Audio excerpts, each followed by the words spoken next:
Hey everybody, David R. Becker here for your Thursday night paint along. Merry Christmas, almost. I'm almost there. I see you guys been chatting before I even got here. Excuse me. I didn't even have a drink yet. Well, let's see who's all here. Boy, I see you guys talking here, and we have everybody from Buffalo, New York to Minnesota, all around. So thanks, guys. Thanks for stopping by here. What's on this? I got a coupon in front of me. Let's get rid of this. I don't want Harbor Freight. Hold on here. What the heck is going on here? All right, so welcome, guys. Here we are going to do a poinsettia today, and I already did it in class this afternoon, and we got a couple things to change on this one. And a good thing I always have to do these every once in a while before I do them here for live, because we can always figure out what we're doing wrong when we're doing it in class. And so let me just show you, here's what we did this afternoon. And I got rid of this big leaf that was in the picture. Excuse me. And so I got rid of that, and I added an extra petal there. And also you can see that I use a stencil. So at the end of this, we're probably going to use a stencil also. And so I'll show you how to do that. And we will get going here with my website, and I'm actually I have somebody helping me design a new website that'll have these the YouTube channel right to there, and we'll have all kinds of new pages, and we'll have a bunch of new stuff on there, but still working on it. It's going to take a little bit, probably in the new year we'll get that in there. But my website, for anybody who's here wants to know what's new, go to BeckerArt.net or davidrbecker.com. Supplies we're using today. Oh, that's not my supplies. Here's my supply list. Oh no. Tabletop. Supply list is the same thing. Oh well, my supplies are not here today. So let's go right to our value study. You have to check that out. I'm not sure why my supply list disappeared. But I'm using Holbein paints, and I'm using Holbein brushes and the Stonehenge aqua paper. So for those of you, I have to look into this, why they're not there. So today we're doing the poinsettia, and like I said, I did a couple changes on this thing. And the value study here is on the right here. And if you look, the flowers, this is one time when the color will kind of be where you're going to be making your lights. Changing, like your reds, the reds of the poinsettia are going to be your lights, and then everything else is going to be your darks. Even though this is not the way it is in the value study itself, this is one time when the colors overtake what is with the lights and darks. So the reds pop out, and the greens and the other colors that you have in the background will be your darks. Not to say that they have to be really dark. Like this back up here in the upper left hand corner is not your dark, but it will act kind of as a dark because the red will be much brighter than that, and it'll be muted in the background. So the composition is still, the flower is what's in front, vibrant, not as light as is with the light source, like with the light value pattern. And so we're using colors this time to be a little bit more when it comes to the design of it. And that will happen when we start teaching you how to do some abstracts. You start looking at colors sometimes also to help you out with your value pattern. And so this value pattern, if you look, it's a lot of stuff all over the place, a lot of middle tones, a lot of lights all over the place. So we go back to the color, and that's one of the things you can also use besides the value study is a value pattern. I mean, that you use the colors as your pattern designed. And so this one is going to be one of those where we're going to use the red as the lights, and those will all come forward. And then your darks, even though the background back up here isn't dark, that will be part of your dark area per se. So like I always say, keep it simple. Keep your value pattern simple. And so I'm going to do the lights, which are the red, and everything else will be the dark. And so that way you can just have a value pattern of color. And so now see this leaf up here? I tend to I made it red, and I had it in there, but I washed it totally out because it was just too large a leaf, and it was foreshortened and comes really in your face, and it started getting more important than everything else in the picture. And we didn't do it green like this. If you want to make it green like that, but it kind of was such a big leaf right here, and it kind of overtook the rest of the painting. So I took it out, and in my drawing, I'll show you here in a second, Oh, here are my supplies. Let me show you my supplies. I just found a button. So here are my supplies, guys. Holbein, masking fluid. We're not using transfer paper, and so we got that. Those are my supplies. So if you ever want to go back to that. Anyway, so here to my tabletop is what I had done this afternoon, and so like you see, everything else is in the dark. Even though it's not dark, it is a lesser color, lesser vibrant color.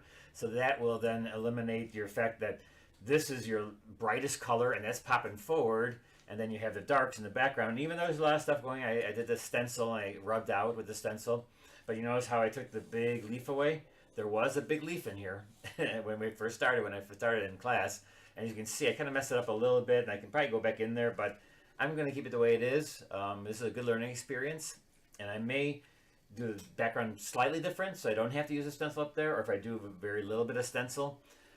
This almost got away with too much stencil. I could maybe even put a wash over this yet, but you know, it's a good practice. It was a good first practice, and I did mess it up here a little bit. I got a little dirty in here and there, but again, it was the first one, and so if you ever want to do two, that's fine. You know, you're going to learn from each one that you do, and so I really learn a lot from when I do the one in class, and now I'm doing this one tonight, and it will definitely be better. So as you can see, I drew it up, and so the drawing, if you look up here, is that it is, I took this leaf away and made it smaller, and I didn't make it go all the way off the page. I'm going to make it red and maybe with a little bit of green on the edges, and so that'll be more foreground leaf, and as it goes back, you have to watch the background leaf. So we still want to get dimension in a scene like this. So when you're doing a flower like this, and that's all going to be, basically the lights are going to be my flower, and it's very simple. It's all red. And now I'm not going to use just one red. And as you noticed, I filled up new colors in my palette, and I got rid of some of the dirtiness in there, and so I was kind of running out of a few of the colors. But I kind of cleaned them so that I can get really rich reds. And so when you do these reds, I want them to be super, super fast. First wash, don't want to go back in after that, because I want them to look really, really clean and a big wash. And even though I'll do a hard edge around the outer edge, the leaf itself, or the petal, because these are actually leaves and petals, they turn red for the poinsettias, and so I'm going to make the petals bright red, and inside I'm going to let the float the pigment. I'm going to have that soft edge. All right, and so the beer for tonight is a really weird beer to toast you guys with. It's called a Flamingo Fruit Fight. Flamingo Fruit Fight. And it's a session sour ale with pomegranate. So I'm not sure why I'm always getting these weird beers, but this one's from Comstock, Michigan. Comstock, Michigan. So this one's from Michigan, and I'm not sure if I got this one while I was in Michigan, but we're gonna see what it tastes like, and we'll toast you guys. Oh no, one more week away before Christmas, and so let's see what this one tastes like. This one is gonna be kind of weird, I think. So cheers, everybody. Cheers, cheers, cheers.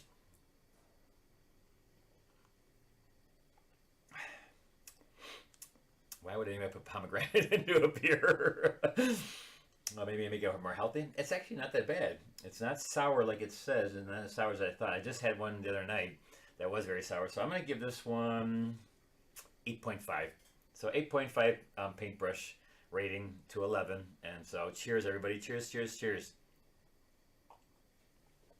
8.5.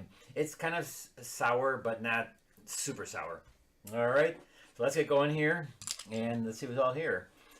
We got lots of people here, and I still got this stupid ad on the top of my thing. I can't see. Get the ads out of there. I got to make a bigger subscription, I think, to get the ads out of my site. Any questions right away? I may just look. Betsy can't wait to watch it. All right, thanks. I'm just looking through real quickly. Sorry. Almost Merry Christmas to all. Hey, yeah, definitely. We got someone from Kansas and California, and oh gosh, this is great. All right, so there are the petals.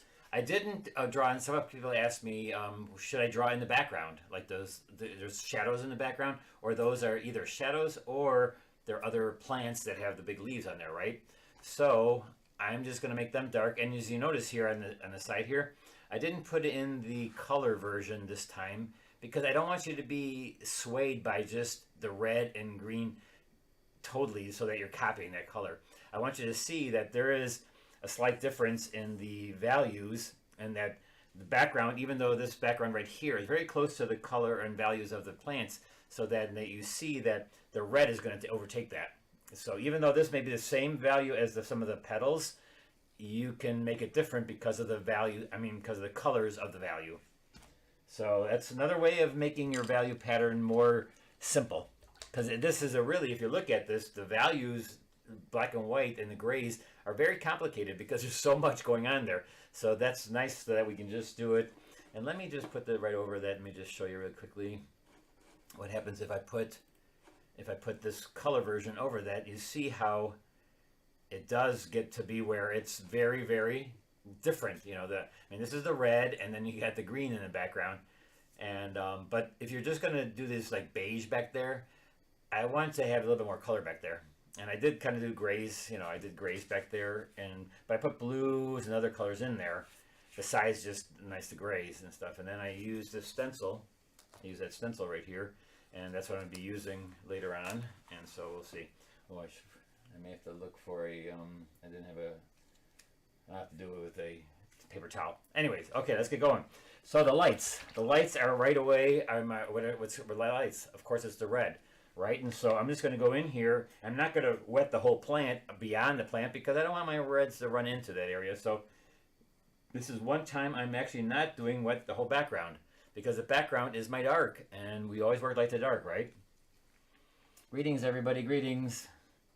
And so I'm going to go right in here. I'm just going to start with a brilliant orange, a bright Scarlet Lake red, and I'm just going to put them in there. And as you notice in the paint or in the picture, there are some whites in there.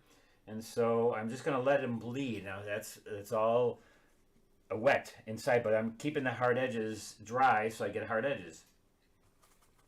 And once I put the water down, notice how I will put like pretty thick amount of paint on top of that and just let it bleed and really work it so it looks like the petal that it is. And I can actually almost copy even the values if I need to.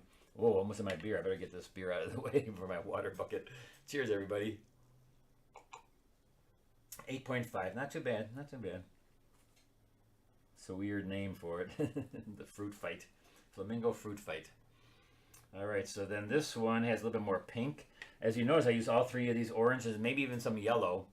But if I want to do some pink, I even got some pink over here. I can put some pink in there. And this petal right here, which is lighter, has just solid pink in there. So I'm just going to put pink in there, and I don't have to be worried too much about the edge. I can go a little bit away from the edge or beyond the edge, because if I do a dark behind it, it'll be fine. It'll still be super fine. And then I do want to get nice thick Scarlet Lake red. Scarlet Lake is a super, super bright red. And so I don't use cadmium colors. I just use the Scarlet Lake. I find that to be just enough to make my colors very, very, my red really vibrant. It's a very vibrant red, and when you mix brilliant orange into that, it's just super, super, super bright and red. And you notice how I'm wetting it as I go along. I'm not wetting the flower first or the petals. I'm wetting as I go along, but I don't stop there though. I don't just wet it and then put that one color in, and then I go back and I put more thicker colors on top of that and let them bleed. And also I'm going to put a little yellow in there too, because the yellow-green will maybe reflect into that area. Though again, you do want to do this in one step. No 2 or 3 steps on this one. Try to get your color bright red, and don't even mix anything with the red. That's one time where you don't have to mix. Like if you want that solid red look, that really bright red of alizarin, don't put, or I mean of the Scarlet Lake, don't put any other reds in that for that time. Now when I want the darker parts, which I will do in a second, I will put like a purple or a alizarin crimson into that too. But that comes when when it's still wet, but I'm forming the shape of the lights and darks. But when you're doing that first wash, the first initial wash where you're floating your pigment in there, make it wet and then just put pure red and brilliant orange in there, bright red. Will you list where you get this beautiful stencil? Yes, I will. I get all my stencils from stencilgirlproducts.com. I will put in the description of the video below. I did a blog post for them once, and I did a little article on doing with watercolor, and so I got a bunch of them for them for free because I did an article for them. But they have some great things. Usually the bigger ones like that are $14, and the smaller 6x7 or 7x7 ones are like $7, I think, or 6x6 stencils are $7. So see how bright that is, and see how I have other colors floating around in there? You know, again, float those colors. It's wet, and let them be soft. And let's say I want to take a little bit of alizarin, which I think I got right here. I'm going to take a little bit of alizarin and then just mark it while it's wet. I'm going to put it in there real lightly, you know, I mean thickly, very thick, but make sure it's wet, and so that it'll just float and give you a soft edge. Remember, to get your soft edges, you need a lot of water and large amounts of pigment so that it floats on its own. I'm going in here now and getting those dark edges.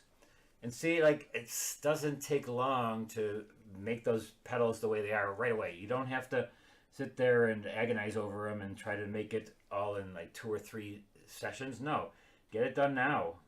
And you can get soft edges and learn how to use enough pigment so it doesn't bleed very far.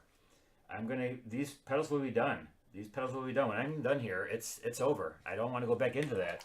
I may put in some of the fine details. That's my 3rd step, remember? But right now I'm just getting the big washes, and I'm getting hard edges. And so I'm just going to put this in here like this. And this one goes down here. I added this one, like I said, I had to make this smaller, and I had 2 ones that are going to be green back here.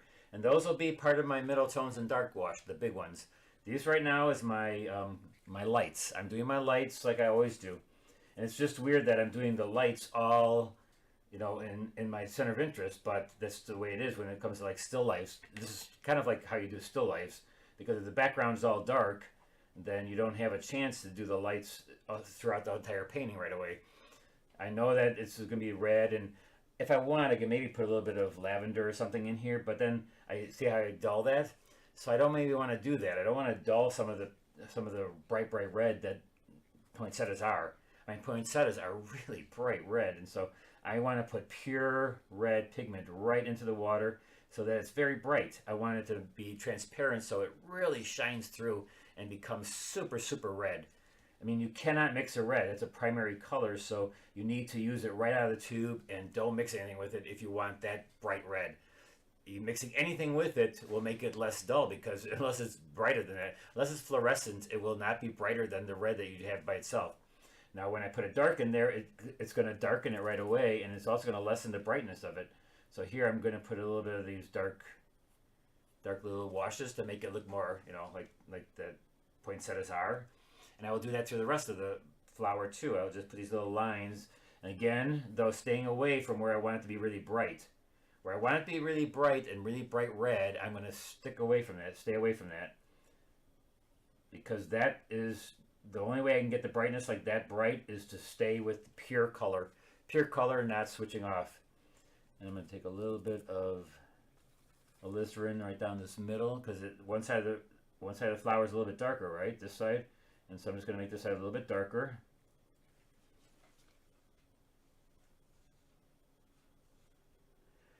Opera, yeah, opera will be okay. I have opera in here, and it will be good with the red.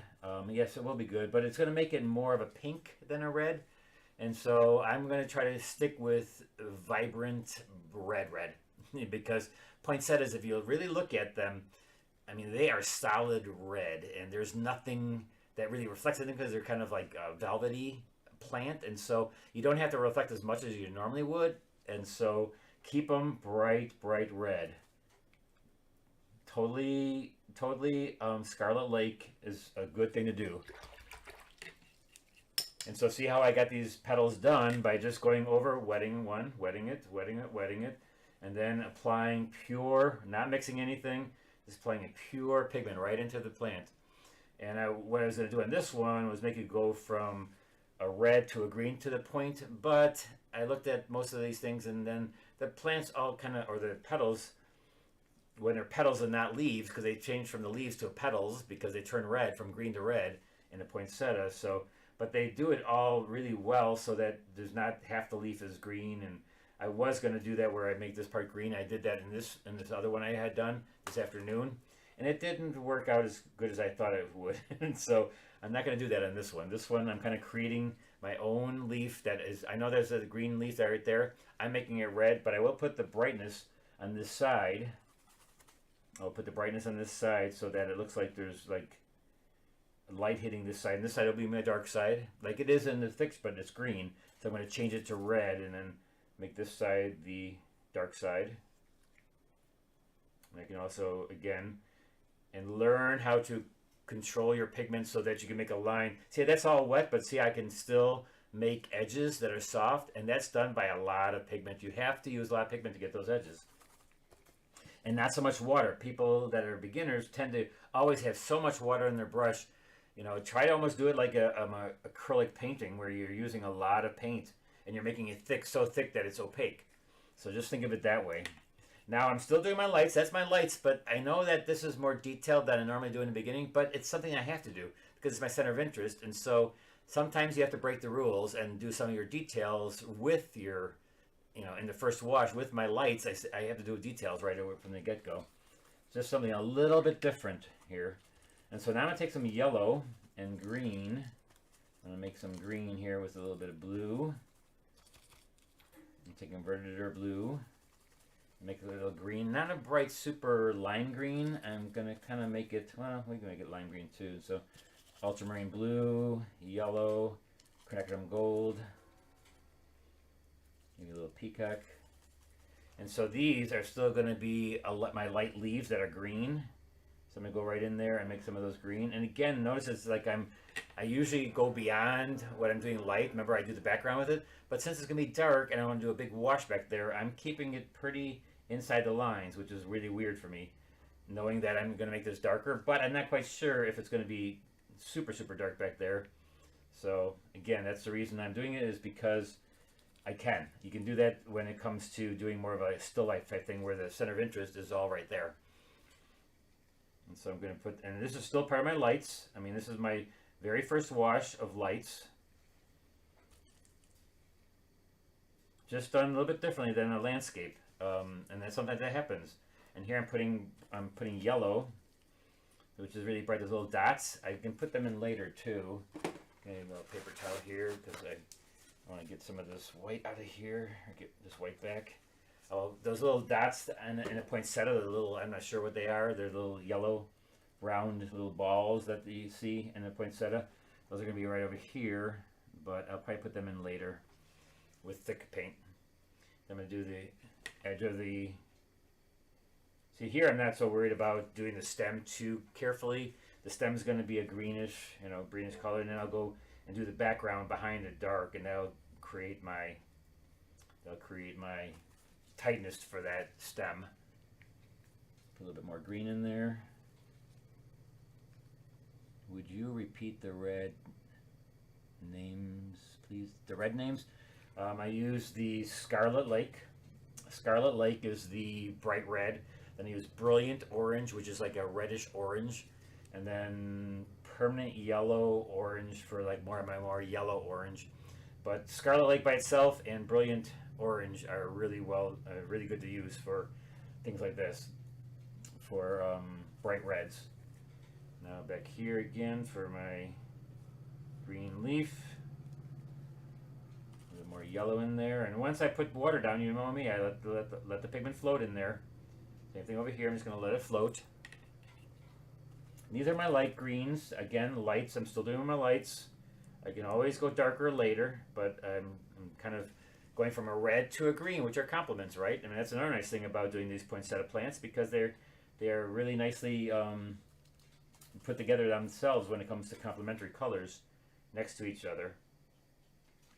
Doesn't mean that you cannot use other colors. Like maybe I'll do a little bit of violet, which is violet is more like in the red tone. So put a little bit of that in there, or lavender. Put a little lavender into the green, because lavender is a purple, which is kind of like you can go towards the red, and that's okay. You can make shadows in there.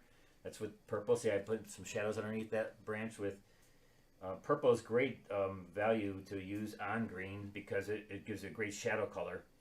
Lavender is the magic color, I swear to God, because lavender has red in it, right? Red and blue. And so blue and yellow make green, so it all works good together. All right, so there's all my lights. I think my lights are done. And so now let's go into the background and get my darks in there. Large darks, the second step is always large darks. Large mediums and then large darks. And then the final step will be details. It's like that every single time. What greens am I using? I don't use greens. I mix my greens. And I always mix my greens with all my blues and my quinacridone gold. The green is, I take my yellows, my yellow, permanent yellow light, and my quinacridone gold. And then any blues you can mix in and get your green.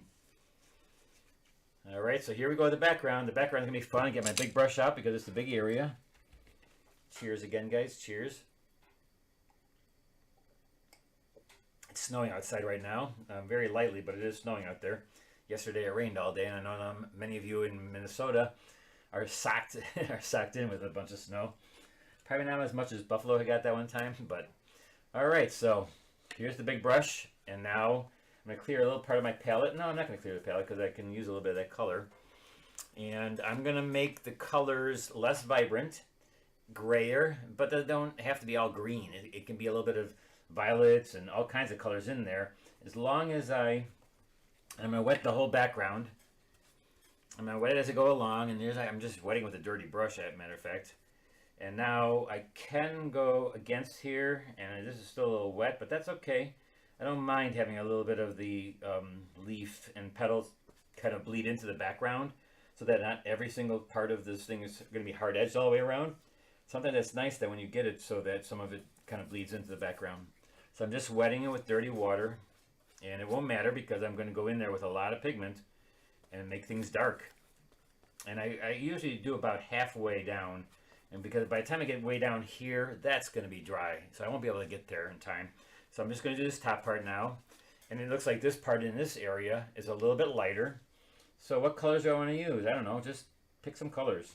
Pick colors that, you know, I'm going to take some violet, maybe some green. That makes it brown, doesn't it? Let's get a little bit more colorful than that. Let's go with some lavender or lilac. Yeah, let's get some lilac in there this time. It's a red, you know, it's red. Maybe put a little orange in that too. You know, it doesn't have to be what you see in the photograph. I mean, that photograph, if you want to make it look just like that, that's fine. But you can have a bunch of colors in there as long as it's going to be darker now. And actually more gray than these flowers. These flowers are going to stay on pretty much because I'm going to get pretty dark when it comes to the background. But for the light part of the background, I'm going to make that kind of colorful in some ways. Why not? You know, you can do parts of it. But I don't want to get it as bright as the red. The red is going to be hard to beat, though. I mean, that's probably the brightest color there is bright red. You know, when it comes to like a warm color. And so these can be cool colors, and I may put a little bit of like warmth in there, but I'm just kind of mixing all kinds of colors, ain't I? But that's okay. I love that. I just love letting them mix themselves. And this is where your creativity comes in. This is where you decide, do you want to throw salt back there? Do you want to do a stencil later? What do you want to do to the background? You know it's going to be dark, and so you decide on how you want to handle it then. As long as you know it's dark, you can do whatever. You can throw salt, like I said, you can do all kinds of different things. Now I'm going to go for these leaves or shadows. I'm not sure what they are, but that's up to you. You decide on what you want them to be. I'm taking Prussian blue and I'm taking quinacridone gold, and I'm just mixing that in there to make my dark. I'll put a little purple into that too, make it even darker yet. And if I use a lot of paint, it will not bleed all over the place. Even though this is really wet back there, it's going to just stick where I have it going because it's so thick with paint. I can go right down here. You have some of these little stems going down, or whatever they call those long little brushing. Now see, that's dark and it's kind of like blah. So I'm going to throw a little blue in there. Maybe a little stem right there. Maybe this one needs a stem coming up a little bit. just a little. And you know, see, it's all wet, and so it gets soft edged, and so that's like for the last month I've been teaching you how to do soft edges, so that you don't have to have everything hard edged back there. You know, you need to be able to do some soft edges, and that way you can do things that look like they're out of focus. I'm not going to put any red back there, though. I don't want to kind of do that unless I do back here where I want your eye to go. Back there, I had some warmth, some of those violet and lilac colors. You can still do that, too. Maybe a little bit of warmth in a couple of spots here.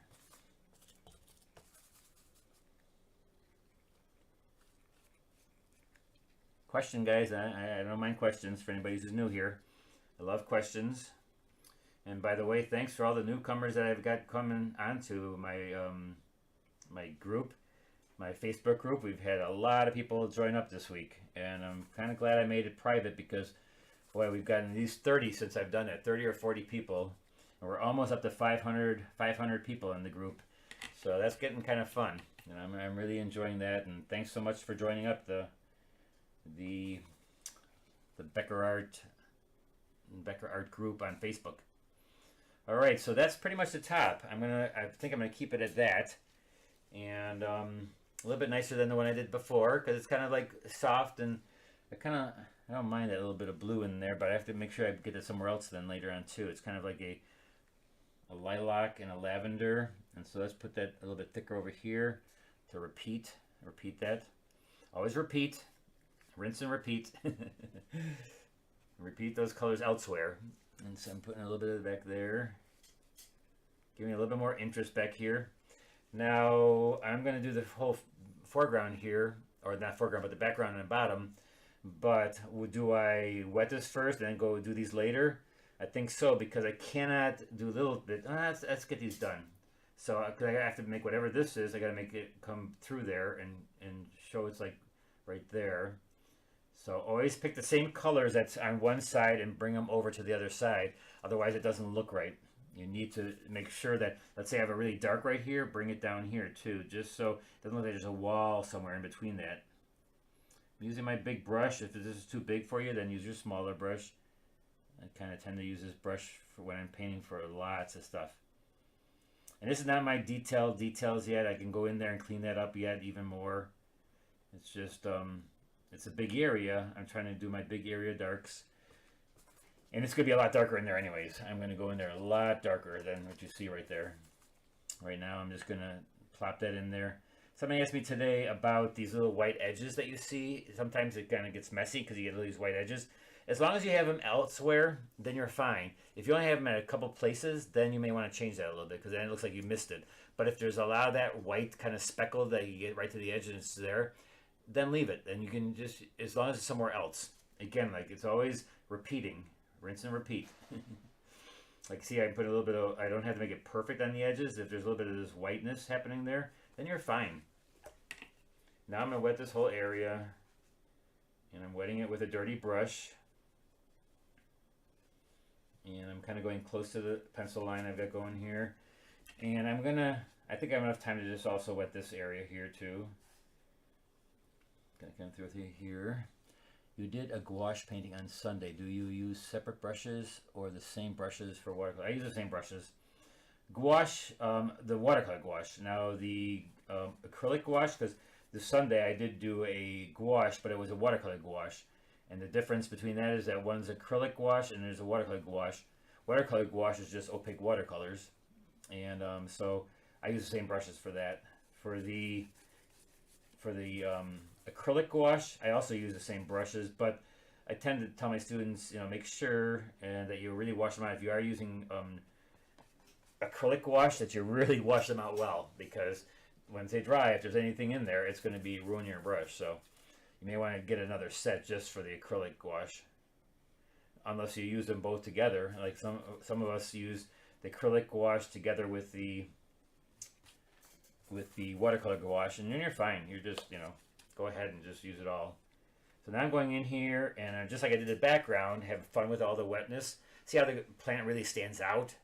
So I'm just going to make things dark. Now I want to make it a little bit darker than before, and just separate separate that. But again, I'm not doing my detailed darks yet. This is still my large, medium, and darks. Still step 2, where I'm doing my large areas of dark and mediums. Dark and mediums, large. Now there is this little plant down here, right? And so I'm going to do that in a second. I will go in there, switch my brushes to my round brush. I'm just going to get these big darker areas done first. Again, it's the big dark mediums and light, big dark mediums and darks, big mediums and darks that I'm doing right now. A couple of stems going through here. Get some of this color from above there, like that, you know, little lilac and lavender that I used in the background. There's a lot of pigment in here, and I'm gonna do the little flowers down here with pure red, because again they're pure red, and I'm gonna put it right over top of this because it's gonna push away the color of green, and it's gonna not be as bright as if I had used white paper, but that's okay. I don't want it that bright. I want it to be, and so it's kind of pushing away because I have a little bit more water there. And if I want it a little bit lighter, I can put a little bit of orange in there. See how I can just go right in there? And it just pushes away because I'm using a little bit more water and it's pushing what's underneath it away and dividing. And it's going to give me a soft edge because I'm using a real lot of paint. A lot of paint and a lot of water. And I'm just putting this in there, and see, then I'll put a little bit of, then once it's wet, I'll put a little bit of orange in there. And it's also going to look nicer because it's wet in the wet and I'm losing some edges. I don't want to see it perfect down there either. Maybe there's one back here. And then let's go in and I'm going to darken, do my detailed darks, because that is the next step, detailed darks. And what is a detailed darks? Just what it says. Anything that's detailed in your work that makes it look like whatever the object is.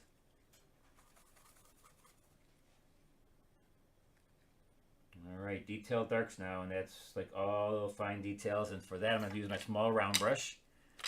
My small number 6 round.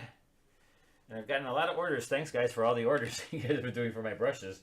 And it must be Christmas present time, so thanks for those orders. It really helps me out a lot when it comes to doing these videos, and thank everybody for the donations. I had a bunch of you give me donations. Thank you, thank you, thank you. It's really helpful. I just bought a camera. I just bought this camera right here. I just bought this camera right here, which will be hanging above here, looking down. It's going to be looking down on this, and it's supposed to be one of the best video recording cameras. It's a 4K, and so we'll get really, really, hopefully nice, clearer than we have now. This is HD, what we're doing right now. Hopefully we're going to get even more than that. You know, so I'm just looking up to see how I do the best, give you guys the best I can get you. And your donations and your buying my brushes and my paintings really helps a lot. So thank you, thank you, thank you. So here we go. We're going in here now and getting our super, super darks details. And so I'm doing negative painting now. I'm going to make this part right there, I'm going to make that a leaf, but I'm going to paint around it. So then this behind it, so now doesn't that look like a leaf behind there? So we got the red, another leaf behind that, and then next to that will be the far distance. So we're always thinking, how can I make it look like it's going back to the background. This can be a leaf right here too. And then when I do the stencils, what it does the same kind of thing, but I go back to light. So I'm gonna have to make this whole area down here just slightly lighter. I don't have to so much so, because this doesn't have to be dark. It's enough that it's gray, and this is really warm reds. That's enough to make it look really cool. Now I've noticed that these greens are pretty dull, and so the ones here I'm going to make a little bit more green. So I'm going to mix a nice peacock blue with quinacridone gold, and I'm going to get a little bit brighter green here, and I'm going to put that in there because I just feel that the dark parts of these leaves should be a little bit more vibrant, a little bit more vibrant of color, and I'll give it more detail. Though doing that, I gotta make sure though that then the background has that same kind of green. That's the only problem. I've got to make sure that when I use one color somewhere, you gotta use it somewhere else in the painting. So I'm gonna just do it over here,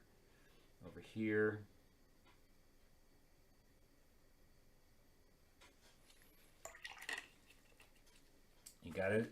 It's always like in threes. You want to do like 3 different spots usually. I just learned that from Pat Dews, who did the demonstration for us, the abstract demonstration for us, and talked about design and how, you know, put things in threes. If you got one color, put in another color, like in threes. Very good, good advice. And putting more detail, little details. Now let's get the background nice and dark. And so I'm gonna go with my bigger brush here, nice and dark darks. So I'm gonna really push it. I can also push my edges and make them really sharp. And this is not totally dry, but if I use enough pigment, it's okay, because it's still enough to float. Let's put a little more green in here. Let's put some dark green back there. Punch it up a little bit, punch out the background. And then by making it this nice and dark, when I go to use the stencils, it'll bring it back to light, and that'll be a good thing. Here I'm putting another dark leaf. See, I'm using purple and green. That makes kind of a black in a way too. And you gotta be stop being afraid of black. I know a lot of students are afraid of using black. You know, just think of it as a dark, and it's fine. You just add color to that color of black, and it works out fine. I don't. Sometimes I mix it. Sometimes I make it by using like purple and green. That makes it look black because it's so dark and so rich that it looks black, but it really isn't black. But I also use black at times, where I just go in there and I just downright use black with a color.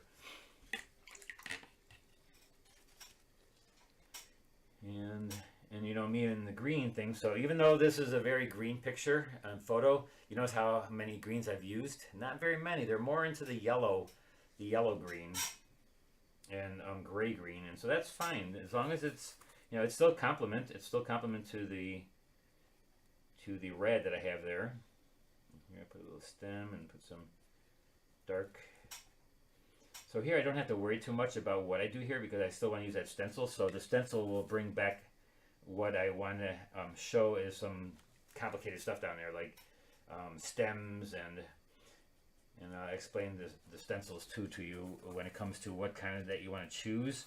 It's very important that what you choose. You can ruin a whole painting, which I actually did. This is the second stencil. If you can see there, you may see a little bit of dots in there.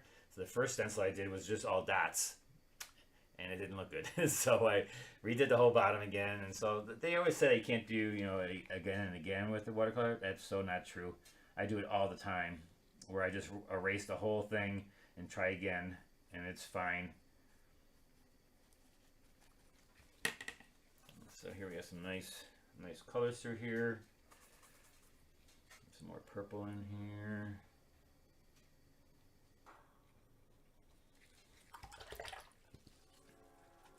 And when it comes to these Sunday demonstrations I've been doing in the morning, it started out that I was going outside and doing plein air paintings, and I just happened to take my camera out there. And now, since it's gotten kind of cold out there, and sometimes I don't want to go outside on Sunday morning, and after my show, my favorite show, Sunday morning on CBS, I will, I'm kind of painting for myself. It's not so much a paint along. I know some of you have painted along and done some of those. That's fine. But I am going to do a little bit more complicated subject matter in that, or try using different materials that I've never used for that. And I'm kind of doing it for myself and just letting you watch. And so don't feel like you have to follow along, because they're not for that. It's for showing you. I'm going to probably choose some really complicated subject matter. I think this weekend I want to do something really complicated. I may do it in gouache again and mix it with watercolor. And but it's just to show you, and you learn too from that too. And if you want to follow along, or later on try it yourself, I'm more than happy. You can you definitely can do that. You know that from me. You can definitely follow along. But I'm not doing it for the students per se like this. It's not a paint along like this. This is definitely a paint along, and I want you to paint it. That Sunday morning that I started, that's just for me basically, and I'm letting you watch. And if you want, like I said, if you want to try it, go ahead.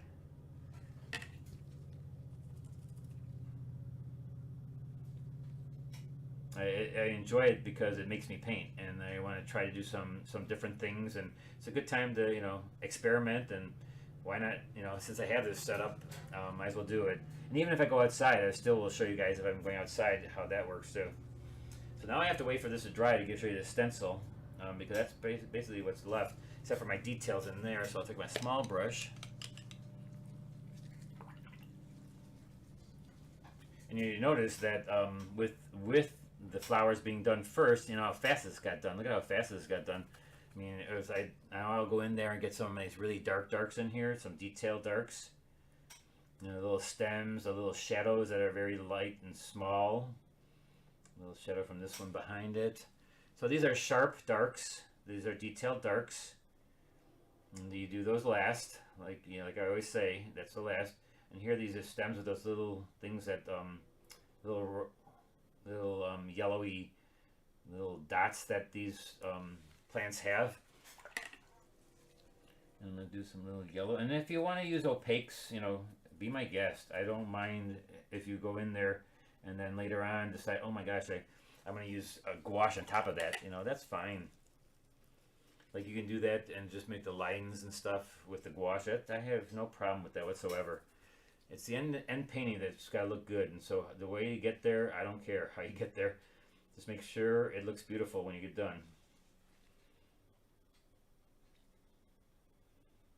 And I actually find sometimes when I'm using opaque colors, like gouache on top of the watercolor, it looks pretty cool. Sometimes I like it better than just if you use mascoid. And so that's cool. All right, now looking at the picture. Any questions? Everything, if you look, somebody asked, where do you post the link for Sunday morning? I do it on Facebook. It's the only one I do on Facebook Live. I do it Facebook Live, but then I transfer it over to YouTube. So it's in my YouTube channel. So if you subscribe to my YouTube channel, you'll see it. You know, I don't do it right. It's not live like this on YouTube. It's afterwards. If you want to watch it live, you got to be, you've got to go to my Facebook page because I do it on Facebook. I try to do that restream where you do both at the same time, but the quality was just horrible. I felt, for somebody who's watching on TV, because you can watch, like on your TV, you can watch, if you have a Roku, you can watch YouTube, and you can watch my YouTube on TV, but I don't do that one live on there. I do it on Facebook, so you'd have to go to my Facebook page and sign up and be a friend, and then they'll let you know when I'm on. And it's usually around 9:30, usually around that. That's by the time that Sunday morning is over. I really like watching that show, so I don't like to mess that up. So here I'm doing details, and again I'm waiting for this to dry to show you how to do these stencils. The stencils will be, and like I said, okay, let me just explain the stencils, why this is drying. And so the stencil I used here was this stencil, and if you look at it, I used this stencil and I put this stencil over this, and I'm not sure which direction it went. It went like probably like this. Yeah, it went like that. See, that's right on there. And so I take a magic eraser and I just rub in there and rub out the paint again. And so you can use, there's two types of stencils. There's the graphic kind that are like triangles and different shapes and stuff. And then there's the ones that look like objects, like this is maybe stems or leaves or something that's natural.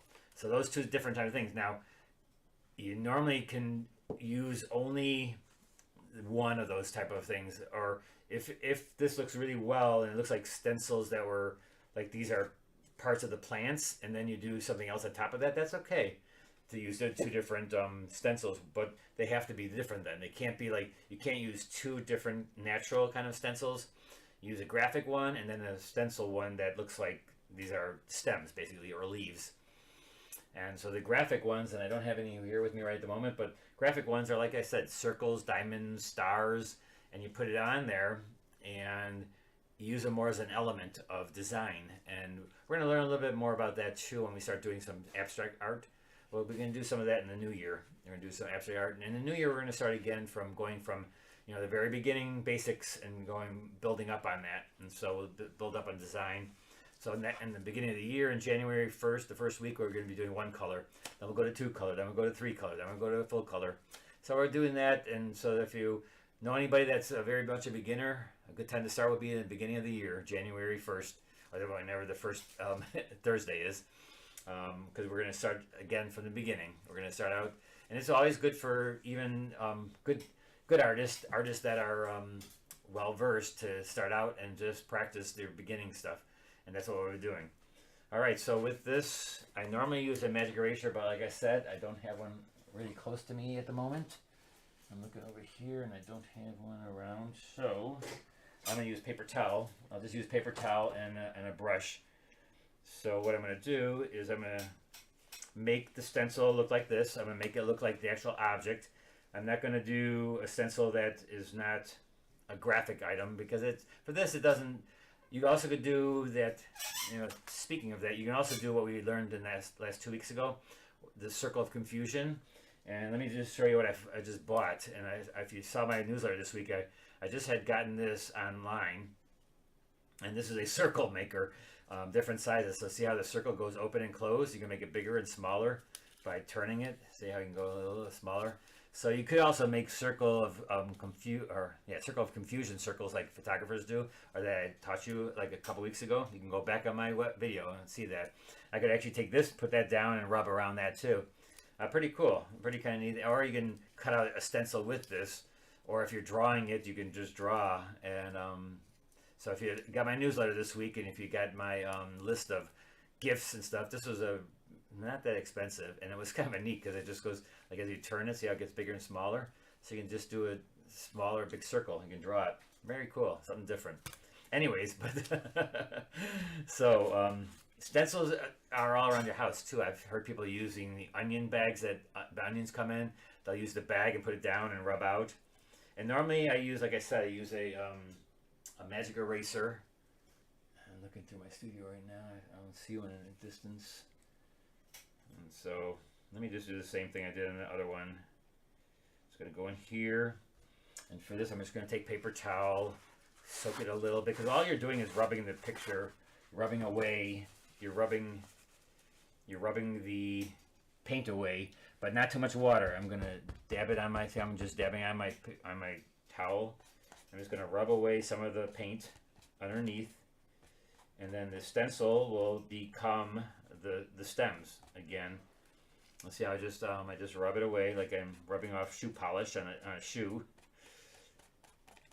And so I usually put my finger on, then I pull it away to see if it worked, and I go, oh yeah, that's pretty good. See? So then I get back to my light, but then it leaves the darks underneath the stencil, and then it looks kind of like you knew what you're doing about negative painting. So it's a faking way of doing negative painting, a fake way of doing negative painting. So here I'm gonna wet it again a little bit and then just rub off. And again, I don't have a magic eraser, but that works usually really well. But you just have to have it damp, not wet, because wetness will go underneath the stencil. And actually, this Viva paper towel is actually very good. But usually the Viva is kind of like, it's a different texture than other paper towels, so Viva is pretty good. So there we have a little bit of the stems going into the background. And then maybe I'll do a little stem right here. Let me just turn this off a little bit there. Do a little bit up here and we're done. Look at that, we're beginning early today. Where do you post a link for Sunday mornings? Oh, I read that already. Okay, let's see. Let's go up here and do a little bit up here, and then we're going to be pretty much done, I think, guys. It's a slight rub off of the paint.